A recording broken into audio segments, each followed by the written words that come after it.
Welcome to Michaux TV, bringing you the best live soul, funk, and R&B from Austin, Texas. And now, here's your host, Arlena Clopton. Hello, everybody. I'm super excited to bring you this very special episode. Today, Michaux is sitting down with journalist Steve Guzman, giving you the scoop on what inspired him to create Michaux TV. But first, here's Boogaloo, bringing you a funk tune called Hard Times.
All right. Welcome, everyone. My name is Steve Guzman. I am here in the studio. It's Michaux Studios with none other than Michaux himself. So, Michaux, this is my first time coming in to check out the studio. It's good to see you in your home turf. Oh, I'm glad you could make it, see? Yeah. So, you have been working on lots of projects. The reason we're here in the studio today is to talk about one of your latest projects, right? Which is Yes. Michaux TV. Correct. Yeah. So, tell the viewers a little bit about Michaux TV. Well, I'm inspired by Daryl Hall, live from Daryl's house. And I was thinking, wouldn't it be neat if we could do a live music TV show in my studio, but just focus on the music I love, which is soul, funk, and R&B. And since we're in Austin, the live music capital, we have ACL, we have South by Southwest, and a slew of other events through the year. If we could do professional quality programming that sounds good, looks good, I could have various guests from Austin and all over the world come through and showcase their talent and then maybe they'll let me sing on a track or two. Yeah. And Yeah. maybe they'll do one or two of my tunes, and Yeah. that's pretty much Daryl Hall's His formula. his format. Yeah. You know, he was kind of tired of being on the road, and he was like, let's bring it onto my house. So that was kind of my idea. He was my inspiration. Yeah, well, that's awesome. He's also an inspiration to many, including myself. I love Hall & Oates. Yeah, one time, a little side story, I took my wife to see Hall & Oates at the House of Blues in Orlando, and the power went out. Yeah, and they kept playing with just those emergency lights, overhead lights, and they, showing on them, and that was it. And they continued the show, and then the power came back on. It's a great show. Daryl Hall he's a trooper. He came to the Long Center a few years ago, and the sound system was having all kinds of problems. Yeah. And because I'm an artist, I'm a singer, I could see it in his face and in his eyes. But he was a perfect gentleman, and Yeah.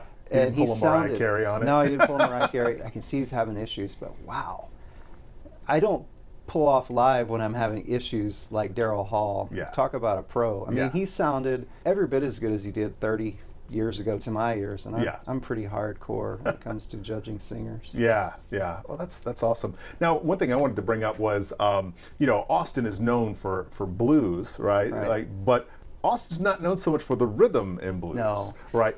Well, I grew up in Austin. I was born in South Austin, Oh, okay.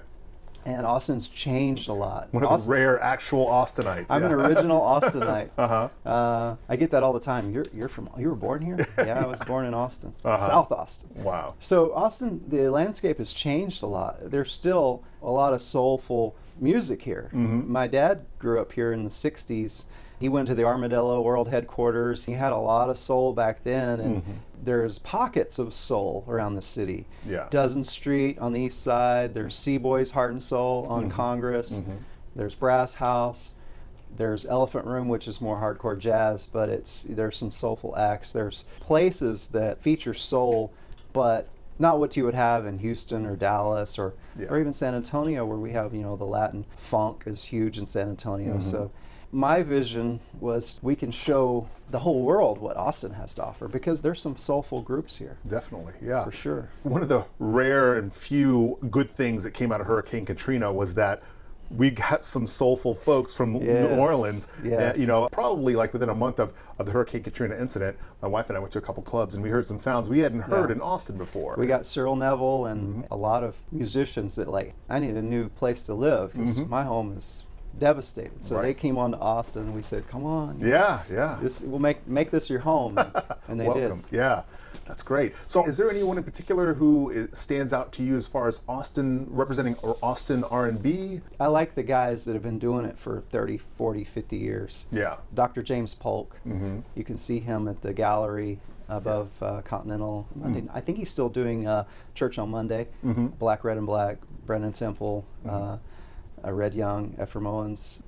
I'm a huge fan of the authenticity of black music. It's more about the history of black music that I'm into. Digging into old records, looking up the names of the musicians, My thing is drummers. I love Bernard Purdie. Probably the reason I like Bernard Purdie is because I have a soft voice, and he played so light, with light touch. He would play with his fingers sometimes. Oh, yeah. And Jamerson would play with one finger what people do with three fingers on bass. Prolific talent.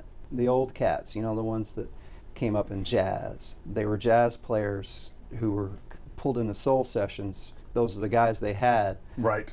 And they created this new sound in the 60s, Motown sound. And so all that came from jazz. Yeah. Well, speaking of some of the legends of the era, you had an opportunity to work with some of them in your recordings. I have. I had an opportunity to work with Wawa Watson. We worked for a few months. I met him in person in LA, and also we worked over the phone and in Pro Tools, doing files back and forth. He really inspired me for the Marvin Gaye tribute. Yeah. Because before I worked with Wawa and Leon Ware, they pitched a song to me. Before that, I had put out one record of original tunes, Just Michaux. And it was my interpretation of my life experiences. I really hadn't come into my own as a singer at the time. And when I met Wawa, he really inspired me and taught me the difference between a stylist and a phraser. Luther Vandross was a stylist. Bryant McKnight is a stylist.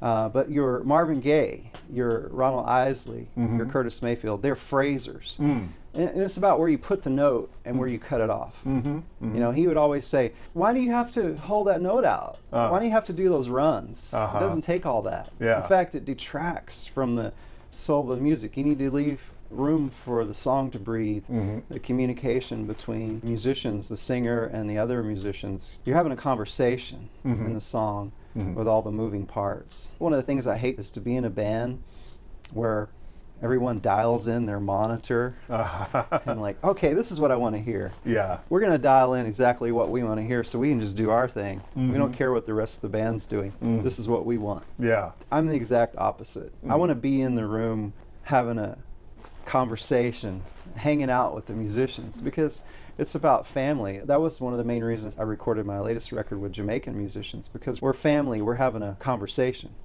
We're sitting down, you know, for chicken. And we did, you know, in the middle of the session, I want you to feel like you're in the room and in the song, in the conversation. And I don't dig commercial music because of that. I don't dig stacking tracks, multi-tracking. I dig live music all recorded at the same time. I dig it the way it was done in the 60s and early 70s. Yeah. Because today's music has all the life sucked out of it. Yeah, I could definitely see that. And there's no conversation. Yeah. Amongst the moving parts. Interesting. I've never thought about music as a conversation. Let's see what this next tune is talking about, called New Jack. And stay tuned for part 2 of the interview as Michaux discusses his Marvin Gaye tribute and the phone call he received from Janice Gaye, Marvin's wife.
So you are a vintage purist when it comes to... I'm a throwback. Yeah. I only listen to dead people. I know I really don't listen to people that are living today. And I know that sounds arrogant and snobbish, but I think probably Maxwell's the only one that I really listen to. Yeah. Because he was kind of a throwback when he came out with Urban Hang Suite. Well, that's interesting. That's something I wanted to bring up because I know that you're a huge fan of the Marvin Gaye era stuff, and you'd mentioned Luther Vandross, which was a little bit closer, 80s, 90s. Yeah. And then I feel like in the 90s, there was a huge resurgence in R&B. I felt like a lot of great things came out. But was there anything besides maybe Maxwell that caught your attention? The typical ones you expect. D'Angelo. Blackstreet. Yeah, D'Angelo, Erykah Badu, Maxwell. They were in my top 3 of neo soul of the neo soul, yeah. 90s. I didn't get too much in R&B. I was digging the neo soul because, wow, soul's back. Yeah. Oh my, how'd that happen? Yeah. And then it trucked along for a couple of years and it fiddled out and became R&B, and R&B's not R&B anymore. Yeah. You know what I'm saying? Yeah. I believe there was a lot of polished, maybe overproduced things that came out in the 90s, but lyrically speaking, it was something that was gentler. Post-90s, things started to get a little more lewd, a little something I wouldn't want to have my kids in the back seat while I was listening to it, Right. There was lewdness in the 60s. Most of it you had to really listen. You're like, oh, that's what he's talking about. Yeah. But you didn't hear it the first few times you listened to the record. Today it's just like in your face. Yeah.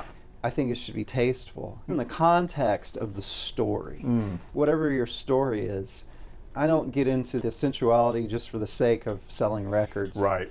And I think that's what some of the neo soul artists experience with overexposure. I read a lot about D'Angelo, what he went through. The industry wants to make you into a sex symbol. Maxwell talked about it as well. When you get to that level, they just want more and more and more. That's their product. Yeah. And a lot of these artists go into obscurity because they're just fed up with the hype of the whole thing. Fortunately, I'm not famous and I'm not rich and I'm not one of those artists, so I just get to do what I want to do. But the music industry's upside down and in turmoil right now, and I understand everybody's trying to figure out how to make a buck because nobody's buying music anymore. So, because it used to be, well, if you wanted to make a record, there was so many hurdles to jump through. Can I find a way to pay for the production of the product to, will a record store make room on their shelves for me to sit in their racks, Yes. And now it's kind of like, well, do you have a microphone and a computer? You could make a record. I miss record stores. I have fond memories of the early 2000s, my first record. And we would take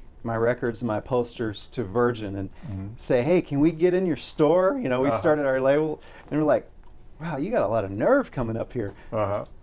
Yeah, I'm going to give you an end cap. That happened to me at the New York Virgin store and the Dallas one. Yeah. We just thought, just walk your stuff in the store. So we had mom and pop stores all over. Those are all gone now. Yeah. But there was a store in New York, in Manhattan, right near the World Trade Center, Bondi's Music. And because I grew up in church, a lot of my music is gospel with a soul style. I didn't want to be pigeonholed in the gospel section. And the guy at Bondi's got it. He said, this is real soul music. He said, I'm going to put it out here with the soul and R&B. And I was like, okay, you got it. He would sell out in the little mom and pop shops. If they dug you, if you dug your music, they would just sell out. Hey, Michaux, I need more CDs. I need a few more boxes. Ship me some more. And it was fun. I miss those days. Yeah. We had relationships with all these little mom and pops all over. Yeah. Because the mom and pops are largely gone, how do you attract attention? Well, it's things are different now, obviously, with the internet and video. YouTube now, everybody wants to be the next Justin Bieber, be a YouTube star, make it in the industry and then get picked up and signed by a major. I think that if you create content that they can't get anywhere else, and it's cutting edge and it's high quality audio and video, and people can tell that a lot of love went into creating it. A lot of expense went into creating the set and creating the vibe, the feel, that I think people will tune in. And most of all, they'll tune in if you have a good song and a good group of people playing music. Yeah, I agree. And also, I think a lot of it has to do with building a fandom. It could be a band that's just a local band. Like, say, for instance, in town, there's a band called Wire Tree, which are some friends of mine, and it was a cool story because they did a little European tour, and they don't get a ton of love in Austin, but when they went and they performed in Spain, people were mouthing their lyrics back to them while they were singing, and they're like we have fans. They're just not necessarily in the U.S. A prophet is never welcome in his hometown. So basically, you have to be from somewhere else. When I went to the UK to record and perform, like, wow, he came all the way from Texas Yeah. to North Yorkshire. Like, what are you doing here? Are you crazy? It's cold and wet. And people look at, like, we're just a little music festival up in the middle of nowhere. And, like, I'm digging this hippie vibe. Yeah, we're shivering. It's cold. These are my people. It's the whole 60s throwback Woodstock kind of vibe. There's places in Europe, they're frozen in time, you know. It's just these types of venues, the clubs, whether it's jazz, R&B, soul, there's huge appreciation for this music over there. That's why American artists go there, because they're going to get a lot more love overseas than they do at home. Right, and then bringing that back around, you know, you may end up having people in the UK, people in Japan subscribing to your, you know, your channel and going, I love this stuff. So we were talking about the democratization of music. And it kind of brings me back to a story how I found your music. I was doing a search because, of course, you know, we're both big fans of Maxwell. I was waiting for his new album because there was a span, I don't know, like 7 years? 8 years. 8 years. Not that we're counting Maxwell. And there was a span of time where it's like, when is this new album coming out? And I would do a search for it, and somehow your album came up on Amazon. Yeah. And I was listening to some of the snippets, and I bought it, and I was like, wow, I think this is going to hold me until this new album comes out. This is really good stuff. I really love this. But it sounds like I'm not the only one who found your music on the internet. Is that random Google searches is the best thing for the independent artist, because you just never know who's going to find you. One day I get a call. I was at the studio. Arlena calls me. Said, "You need to come home right now." It's like, "Oh, what happened? Is the house on fire? Did the water heater break?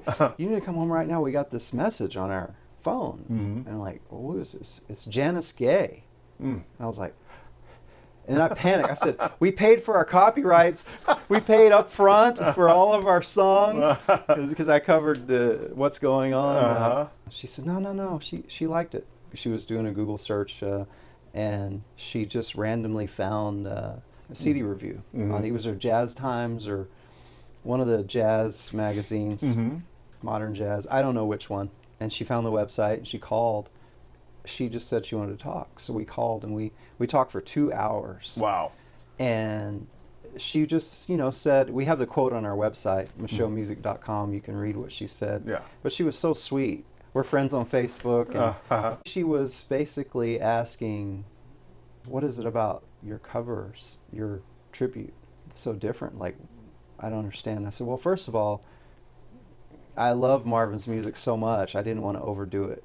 I tried to hold back. I didn't, I didn't sing too many notes. I didn't want to shine too bright. And I wanted to lay back in the cut with these Jamaican guys from the UK. And we recorded it to tape on old timey 2-inch tape on vintage gear. We were all in the same room together doing it live. Pretty much did it in one take.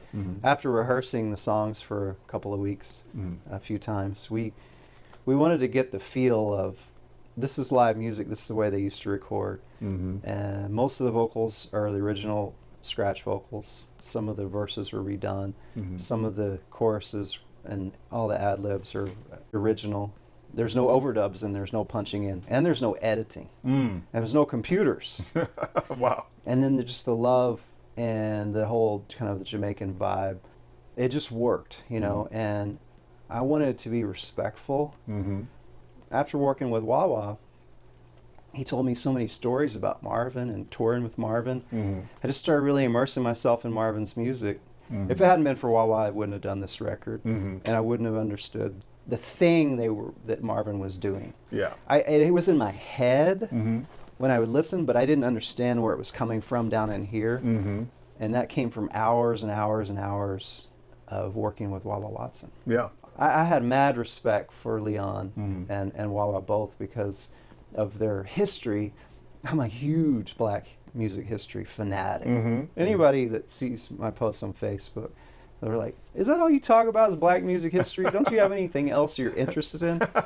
But I meet young people that don't know their heritage. And I'm like, don't you know who Henry Gibson was? I know percussionists that don't know who Henry Gibson is. The master of all percussionists. Yeah. These guys have 50 years or more of music history, heritage, and they're giving it out every night. Like, if you had a chance to go see B.B. King and you didn't go, what's wrong with you? Yeah. You know what I mean? Yeah. Because when these guys are gone, they're gone. Mm-hmm. And we can't appreciate them anymore up front and close after they're gone. Yeah. And we've lost so many this past year. Yeah. You know what I'm talking about? Yeah, definitely. And every year it's more and more, and some of them are, untimely. Like even Luther Vandross, I expected, 10 more albums from Vandross, and Clyde Stubblefield just passed, and I see all the tributes on Facebook, and Prince, and don't even get me started on artists that died too young. Yeah. But to the whole world, if you know a living legend, if they're going out and they're doing it, please go appreciate live music. Yeah. I study music history. Yeah. It's really important to me, the 60s and 70s especially. Yeah. Well, and that's all very educational. I think you're very correct. Young kids out there, if you haven't seen a lot of these legends, and I'm sure, it doesn't take a lot of research because you have Google to find the names of who we're talking about, who you need to go see while they're still around. And if you want to learn about new musicians, especially in Austin and Texas, keep an eye on Michaux.tv. Is that right? Correct. Yeah, Michaux.tv. Check out what he has to offer, and we look forward to seeing more from Michaux TV, checking out more of your records. And then this is one thing I wanted to show people. This is your latest release right here. What's going on? You still see that? What's going on still? Yeah, there you go. What's going on still? It's a little blurry, but and then look up Michaux, Michaux. Thanks again for tuning in. This is Steve Guzman. I'm hanging out today with Michaux at Michaux Studio here in South Austin, and we look forward to giving you more quality R&B, soul, jazz, funk from South Austin. Yeah, from South Austin. All right. That's cool. All right. That's our show. Thanks for watching. Our next episode airs September the 1st at 3:33 p.m. Keep checking Michaux.tv for band and artist lineup. And remember, Michaux TV is the place to be for the best live soul, funk, and R&B, Fridays every 3 weeks at 3:33. Peace out.